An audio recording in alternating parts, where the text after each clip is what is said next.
आज हम विषय हिंदी का शब्द भेद यह पाठ देखेंगे। अभी देखो, शब्द भेद में दो प्रकार रहते हैं। कितने प्रकार? दो प्रकार। उसमें रहता है विकारी शब्द और अविकारी शब्द। अभी दो मुख्य प्रकार में से एक विकारी शब्द, उसमें अलग प्रकार के 4 प्रकार रहते हैं और अविकारी में भी अलग अलग प्रकार के 4 रहते हैं। जैसे कि विकारी में रहता है संज्ञा, सर्वनाम, विशेषण, क्रिया। और दूसरी बात, अविकारी में रहता है क्रिया विशेषण, संबंध सूचक, समुच्चय बोधक और विस्मयादि बोधक। अभी देखो, जो भी कुछ हम सुबह से लेकर शाम तक बोलते हैं, जो भी कुछ वाक्य रहता है, वो इसमें से ही किसी एक शब्द का होता है। हर एक शब्द आता ही है वाक्य में। जैसे कि किसी वाक्य में संज्ञा रहेगा, किसी वाक्य में सर्वनाम रहेगा, किसी वाक्य में विशेषण रहेगा, किसी वाक्य में क्रिया रहेगी। तो ये अलग अलग प्रकार के वाक्य है, लेकिन जो भी कुछ वाक्य बनते हैं, तैयार होते हैं, वो इसी में ही होते हैं, इसी के अलावा कोई नहीं होते। ठीक है। अभी देखो, संज्ञा में अलग अलग प्रकार के 5 उप प्रकार आते हैं। उसमें रहता है व्यक्तिवाचक संज्ञा, जातिवाचक संज्ञा, भाववाचक संज्ञा, द्रव्यवाचक और समूहवाचक। तो पहले हम देखेंगे आज व्यक्तिवाचक संज्ञा। संज्ञा जिसमें व्यक्तिवाचक संज्ञा, उसकी जो डेफिनेशन है वो ऐसी है कि जिस संज्ञा से किसी विशेष व्यक्ति, वस्तु या स्थान का बोध होता है। क्या होता है? किसी विशेष ये शब्द बहुत ही यहाँ ज़रूरी है। व्यक्तिवाचक संज्ञा में किसी विशेष व्यक्ति, वस्तु या स्थान का बोध होता है। मतलब कि जो कोई विशेष है, स्पेसिफिक है, तो उसमें क्या होता है कि हम उसको बदल नहीं सकते। जैसे कि सरिता है, ये नाम है किसी का, तो हम उसको दूसरा नाम नहीं दे सकते। या रामायण है, नरेंद्र है, हिमालय है, गंगा है, कोई स्कूल का नाम है। जैसे कि तुम्हारे स्कूल का नाम क्या है? जादवर स्कूल है, तुम्हारे स्कूल का नाम प्रियदर्शनी है। तो वो एक पर्टिकुलर नेम है, एक नेम है, नाम है, हम उसको बदल नहीं सकते। इसीलिए संज्ञा व्यक्तिवाचक, जिसको हम प्रॉपर नाउन भी कहते हैं। इंग्लिश में प्रॉपर नाउन, मराठी में हम उसे विशेष नाम कहते हैं। तो हम उसको बदल नहीं सकते। ठीक है। जैसे कि रंगा चौक है, तो रंगा चौक एक पर्टिकुलर चौक है, हम उसको बदल नहीं सकते। जैसे कि हिमालय पर्वत है, गंगा नदी है, कृष्णा नदी है, कोयना नदी है, जैसे कि अरब समुद्र है। तो ये जो नाम है वो विशेष है, मतलब कि किसी व्यक्ति रहेगी, किसी वस्तु रहेगी या स्थान, जैसे कि पुणे है, मुंबई है, सतारा है, दिल्ली है। तो ये जो नाम है, मतलब किसी शहर का नाम, किसी गांव का नाम, किसी देश का नाम, अगर वो आता है वाक्य में, तो वो कहा जाएगा व्यक्तिवाचक संज्ञा में जाएगा। ठीक है। बाद में हम उसके अलग अलग उदाहरण भी देखेंगे। समझ में आ रहा है? ठीक। अभी संज्ञा का दूसरा प्रकार हम देखेंगे, जातिवाचक संज्ञा। उसको हम कॉमन नाउन बोलते हैं। इंग्लिश में क्या बोलते हैं? Common noun. जिस संज्ञा के किसी एक जाति अथवा वर्ग का बोध होता है, किसी एक जाति या वर्ग। मतलब पहले अगर हमने व्यक्तिवाचक में देखा कि विशेष होता है, लेकिन यह विशेष नहीं है, सिर्फ किसी एक जाति अथवा वर्ग का बोध होता है, उसे हम जातिवाचक संज्ञा कहते हैं। जैसे अगर उदाहरण के तौर पर देखा जाए तो पुरुष मतलब कोई सा भी हो सकता है, यह कॉमन है। पुरुष मतलब कोई भी हो सकता है। किसी का नाम हमने लिया है क्या? नहीं लिया। जैसे कि कुत्ता है, कुत्ते का नाम लिया है क्या? टॉमी है, जो भी कुछ है, अलग अलग प्रकार के कुत्तों के नाम होते। कुत्ता मतलब कुत्ते की जाति में कोई भी हो, मतलब वो क्या हो गया? कॉमन हो गया, मतलब जातिवाचक हो गया। पक्षी है, कोई भी पक्षी है, हमने ऐसे बोला क्या? तोता है, बोला है क्या? नहीं है। मोर है, बोला क्या? नहीं। सिर्फ पक्षी, मतलब छोटे से लेकर बड़ा तक कोई भी पक्षी हो, उसमें आ जाता है। शहर है, पुणे है, सतारा है, दिल्ली है, बॉम्बे है, चेन्नई है, कोई भी शहर हो सकता। शहर मतलब पूरी दुनिया में से, हमारे भारत में से या फिर महाराष्ट्र में से कोई भी शहर हो सकता है, ठीक है। पर्टिकुलर ऐसे बोला क्या, पुणे शहर। अगर समझो मैं ऐसे बोलता कि पुणे शहर, तो वो कहा जाता विशेष, मतलब कौन सी संज्ञा में, व्यक्तिवाचक में। कौन से जाता, हाँ। लेकिन मैं सिर्फ बोलूँगा शहर तो कहा जाएगा जातिवाचक में, मतलब कॉमन नाउन। प्रॉपर रहेगा तो उसका पर्टिकुलर नाम रहता है, लेकिन कॉमन वो पर्टिकुलर नहीं रहता, कॉमन सबके लिए होता है, ठीक है। जैसे कि नदी है, अनेक नदियाँ हैं हमारे भारत देश में, जैसे कृष्णा है, कोयना है, गंगा है, यमुना है, ब्रह्मपुत्र है। नदी है, कोई भी हो सकते, लेकिन अगर मैं ऐसे यहाँ बोलूँ कि ब्रह्मपुत्र नदी, तो सिर्फ वही है, हम उसको बदल सकते हैं क्या? कृष्णा नदी है, नाम बदल सकते हैं क्या? वो उसी के लिए पर्टिकुलर है ना, विशेष नाम है उसका। पेड़ है, छोटे से लेकर बड़े तक अलग अलग प्रकार के पेड़ पाए जाते हैं, लेकिन मैंने ऐसे बोला क्या, आम का पेड़, अमरूद का पेड़ नहीं, मैंने सिर्फ क्या कहा, पेड़। या फिर कोई चौक होता है या पाठशाला होते है, सिर्फ पाठशाला मतलब कोई भी पाठशाला, वो तो कॉमन में आ गई। लेकिन अगर मैं ऐसे बोलूँ कि ये कौन सी है, प्राइड इंग्लिश स्कूल है, तो मतलब वो क्या हो गई, विशेष है ना, मतलब हो जाएगी व्यक्तिवाचक में। लेकिन मैं सिर्फ पाठशाला बोलूँ, कोई चौक बोलूँ, तो वो कहा जाएगा जातिवाचक में जाएगा, समझे? ओके। तीसरा प्रकार है भाववाचक संज्ञा। इसमें हम देखें तो जिस संज्ञा से किसी व्यक्ति, वस्तु अथवा स्थान के, क्या होता है, किसी व्यक्ति, वस्तु अथवा स्थान के गुण, दोष, स्वभाव आदि का बोध होता है, ठीक है। जैसे कि किसी व्यक्ति है, तो व्यक्ति में गुण अलग अलग प्रकार के होते हैं, कोई अच्छा होता है, कोई बुरा होता है, गुण अलग अलग होते हैं, अच्छे बुरे होते हैं, स्वभाव हर एक का अलग अलग होता है, ठीक है। तो मतलब हर एक व्यक्ति यहाँ आपको अलग अलग दिखेगा। जैसे कि हाथों की पांचों उंगलियाँ एक जैसी है क्या, नहीं है ना, तो उसी प्रकार हर एक व्यक्ति में हमको अलग अलग उसका स्वरूप देखने को मिल सकता है, उसके स्वभाव में, उसके गुण में, उसके दोष में, जो भी कुछ है। जैसे कि वीरता है, वीरता एक ऐसा गुण है, मतलब हम किसी को भी नहीं दे सकते।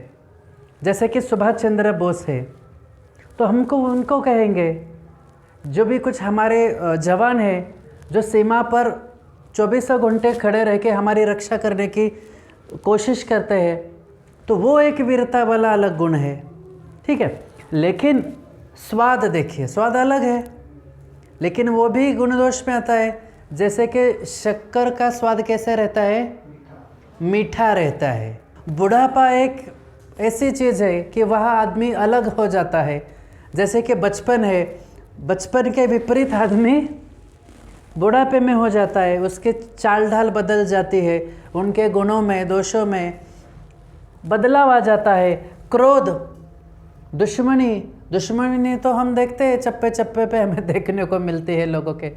तो मतलब यहाँ भाववाचक में भावनाएं अलग अलग प्रकार की होती है, कोई हंसता है, कोई रोता है, ये सभी चीज़ें हमें यहाँ अलग अलग प्रकार से देखने को मिलेगी। तो ऐसे शब्द, ऐसे सिर्फ ये एग्जाम्पल है, ऐसे बहुत सारे शब्द हैं, हम आगे जाके देखेंगे। तो अगर ऐसे इसमें से कोई अगर शब्द आता है वाक्य में, समझो कि स्वाद है, जैसे मैंने बताया कि शक्कर का स्वाद बड़ा ही मीठा होता है, तो मतलब स्वाद ये शब्द कहा जाता है, समझे?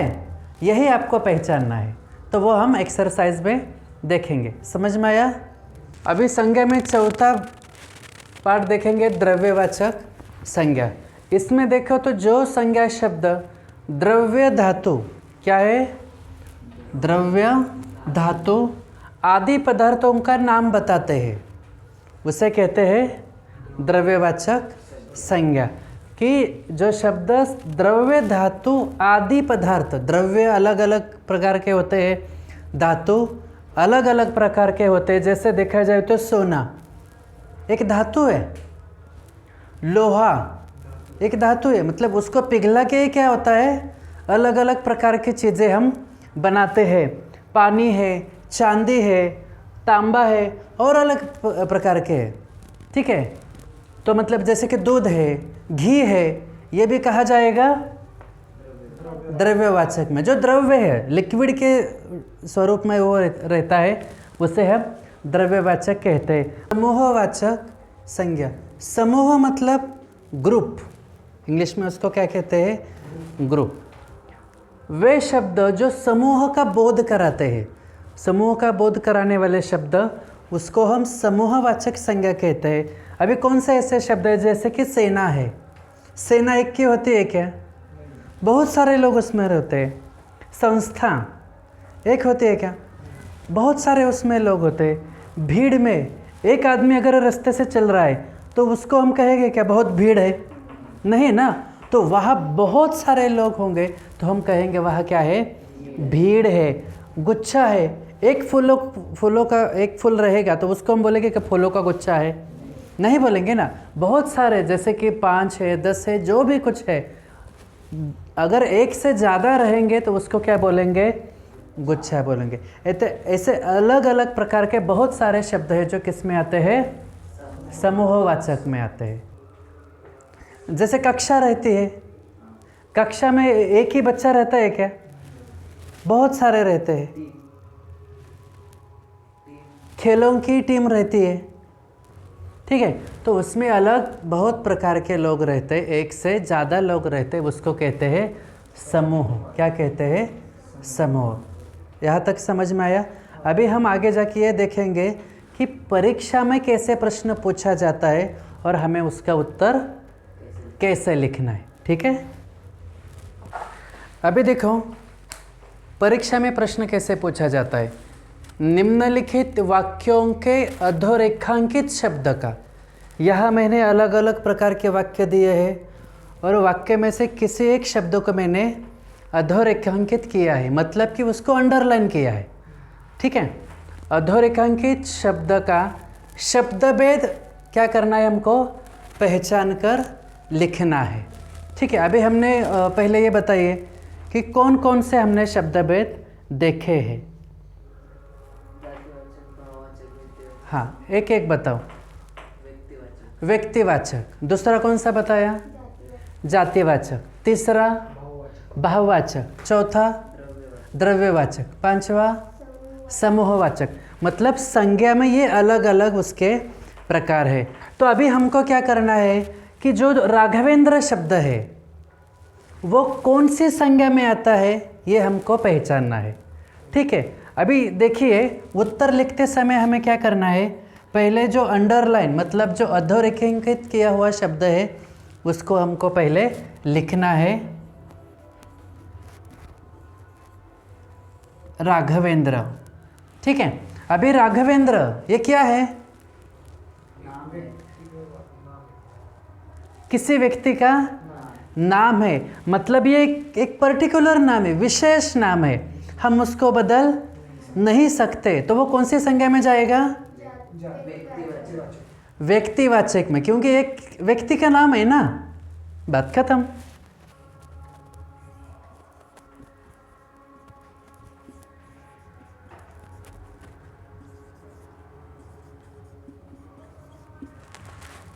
व्यक्तिवाचक संज्ञा, अभी ये किसी एक व्यक्ति का नाम है इसलिए हम उसको कहेंगे व्यक्तिवाचक संज्ञा। अभी इस वाक्य में अगर देखा जाए तो और एक ऐसा शब्द है, एक्स्ट्रा प्रैक्टिस के लिए मैं आपको दूंगा, जैसे कि क्या है, ये लिखने की ज़रूरत नहीं, लेकिन गांव कौन सी संज्ञा में आएगा, जातिवाचक में, मतलब कॉमन नाउन है। गांव मतलब कोई सा भी गांव हो सकता है। ठीक है, अभी देखिए, वह खोया हुआ आदमी आ पहुंचा, आदमी, आदमी,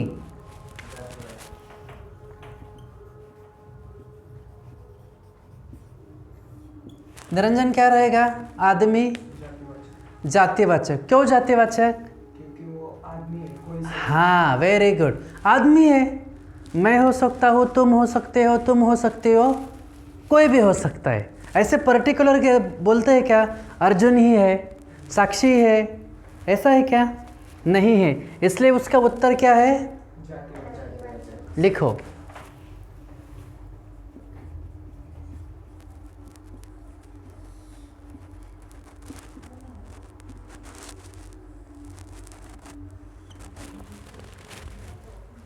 अभी आगे है, लता के आवाज में मधुरता थी। लता के आवाज में, अभी मधुरता इस शब्द को अधोरेखांकित किया है तो उसको पहले हम लिखेंगे।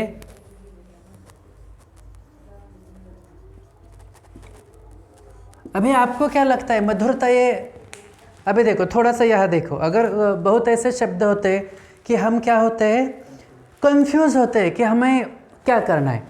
अभी देखो मधुरता मतलब किसी व्यक्ति का नाम हो सकता है क्या? नहीं, तो वो खत्म हो गया। जैसे कि आदमी है मतलब जातिवाचक में आता है, तो कोई कॉमन नाउन लगता है क्या इसमें? वो भी नहीं है। ठीक है, देखो सोचने का तरीका देखो, अगर आपको मालूम है तो आप उत्तर लिख सकते हो, लेकिन अगर आप कंफ्यूज होते हैं तो ये ट्रिक को आप इस्तेमाल कर सकते हो। जैसे कि मधुरता कोई द्रव्य रहेगा क्या? कोई ग्रुप रहेगा क्या? समूह रहेगा क्या? तो बचा क्या? वेरी गुड, क्या बचा? भाववाचक। लिखो।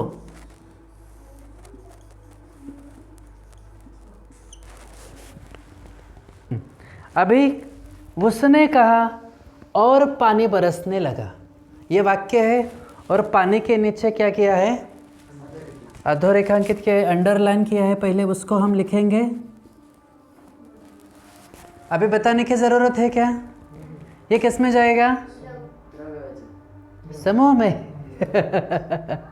पानी क्या है? द्रव्य, इट इज लिक्विड, सीधी सी बात है। पानी की जगह समझो घी होता, दूध होता, सोना चांदी होता, तभी भी कहा जाता वो।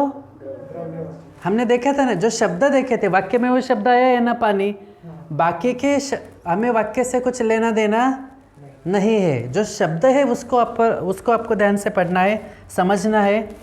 तो पानी क्या है?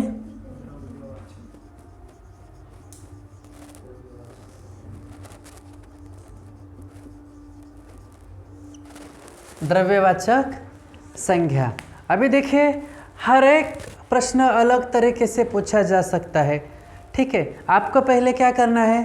प्रश्न को अच्छे से पढ़ना है, समझना है और बाद में लिखना है। बहुत बार बच्चे क्या करते हैं, पढ़ते हैं और सिर्फ लिखते हैं लेकिन समझते नहीं है। जैसे कि मधुरता ये शब्द है, कभी कभी दिक्कत देता है, हम उसके बारे में थोड़ा अलग सोचते हैं। तो इसमें ट्रिक जो मैंने पहले बताई उसको अच्छे से इस्तेमाल करो, और ज़्यादा से ज़्यादा ऐसे प्रश्नों का अगर आप प्रयास करोगे, उसको थोड़ा सा छुड़वाने की कोशिश करोगे, तो आपका काम आसान हो जाएगा। समझ में आया? ओके।